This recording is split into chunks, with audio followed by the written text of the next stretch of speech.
Yeah, My right, feeling is right. that as a black woman and a mother, Hostile. it is my responsibility as what I see myself as the first teacher of a nation. I consider myself to be a part of the black nation. And my responsibility as a mother is to teach my son the reality and the truth of the world as it exists. Not only my son, but any child that comes into my environment. If I see a kid walking down the street and it's raining, he's got his coat on his shoulder, sweetheart, put your coat on your back. Okay, if I see a child disrespecting an adult, he doesn't have to be my child, but I will correct him. And that is our responsibility as black women and women as a whole. We are the first teachers of our children who become our nation.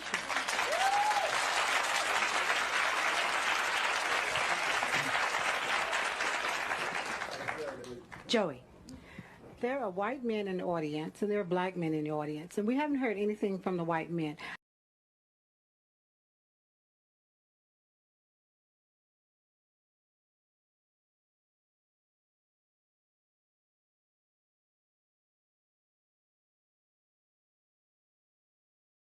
Now look at the difference between these two women. For better. For better. For worse. For worse. For richer. For richer. For poorer. For poorer. Yeah.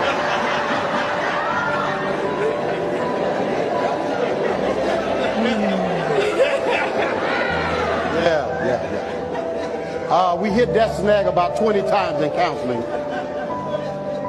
Bria made it very clear to Jonathan, you cannot be broke. In sickness. In sickness. And in health. And in health. To love. To love. Cherish. Cherish. And to obey. We didn't talk about that one in counseling. We did talk about that in counseling. Yes, we did. So you want me to repeat that again? You want to just keep going? I think we can keep going. All right. I'll forever submit to you, Miles. I'll forever respect you, Miles. I'll forever honor you, Miles, as the head of our home. In heaven, they hear. On earth, I declare and decree, I shall be a submissive wife unto you. I don't know about you, but I know which one I'm willing to give my life for. Please do not address me as a strong, independent black woman. It's not a compliment. I never hear a man that is raising children alone say, I'm mom and dad. He never becomes overly feminine because he's raising children. But we as women become overly masculine because we are raising children, because I'm mom and dad and I gotta do all these things, right? And now I put extra stuff on me and then I say, ain't nobody helping me. Well, nobody told you to do that. There is help available, all because I was trying to overcompensate for what daddy wasn't doing. I didn't have to be mom and dad, because when you think of something strong, you do not think of coming to the aid of it. So when we are looked at and walk around as strong, what we're putting out is, I do not need assistance. I don't need your help. So anytime a man says, oh, I love it, you're so strong. I said, no, I'm not strong. I'm resilient. I'm not independent. I'm interdependent, because nobody ever comes to the aid of the strong person. So when I'm around men, my wrists are broke. In reference to the protect black women, is black women have to learn how to respect black men as well. Right. And I'm going to say that because a lot of us talk reckless, and then when we are in the face of danger, it's like, oh my God, you're not gonna come to my rescue.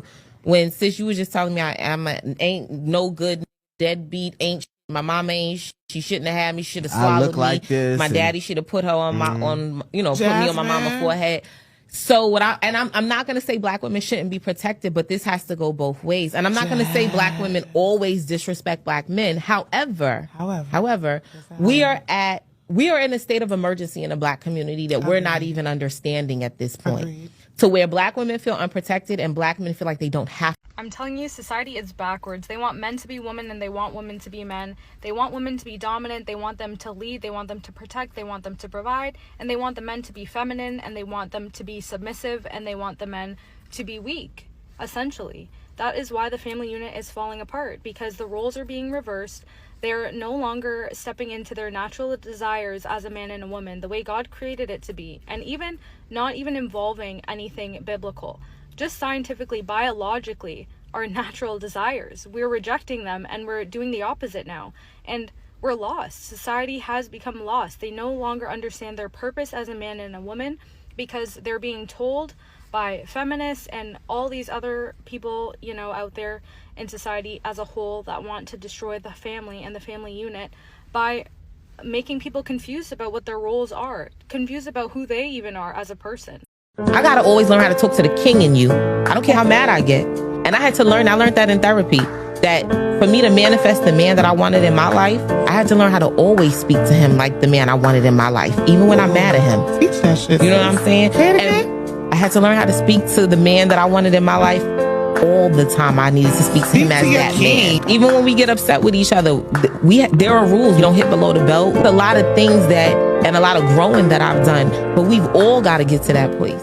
If women are the carriers of life, then that means that men provide the seed of life. So that means technically the children belong to the men, which is why children get the last name of their fathers, because the children belong to the men, right? So with that being said, why is it that women always talk about children in a possessive ownership type of way, as if they weren't simply the carriers of the child? Like, why do they talk about men as if men wasn't the whole spark of life that gave them the children to carry? Like, if it wasn't for men and their seeds, none of us would be here. So why do we always talk about men in a passive way when it comes to children, but we want to act like women were solely responsible for birthing children? I'm chilling with my broad and you already know. And if you wanna reach me, hit me on the down low. If I don't call back, don't put on a show. When I pass by your house and blow instead of knocking on your door. Chilling with my broad and you already know. And if you wanna reach me, hit me on the down low. If I don't call back, don't put on a show. When I pass by your house and blow instead of knocking on your door. You know the opposites attract, and hoes choose max, and how some girls act when players don't call them back. Why is that? Is it cause I'm hard to ignore, the kind of man you adore but already spoken for? Or are you caught up in the fame, holding your head in shame cause you don't know my real name? Who's to blame? Cause it ain't my fault. It's another lesson taught when you fucking with Hawk. You caught up in the rapture, wasn't hard to catch you. With my heavyweight frame and my 6'4" stature, I snatched ya. Put up a this game plan, wanted me to be a man, but I had other plans. It was a one night stand, now the shit hit the fan, and every time you see a nigga, you